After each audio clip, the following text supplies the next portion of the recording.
Supervisor, Dr. Debbie L. Sanchal.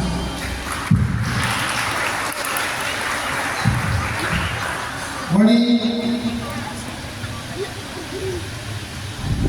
By the grace of God,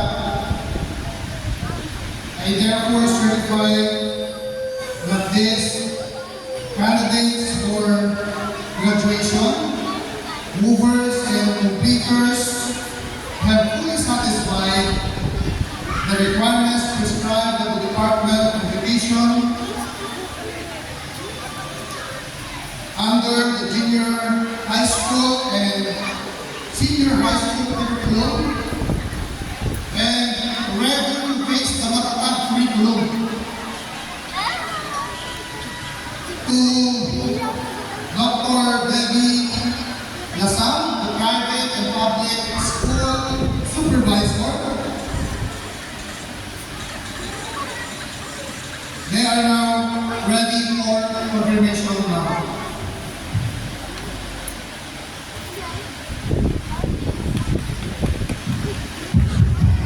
Thank you, Sir Errol. By virtue of the power vested in me by the Department of Education,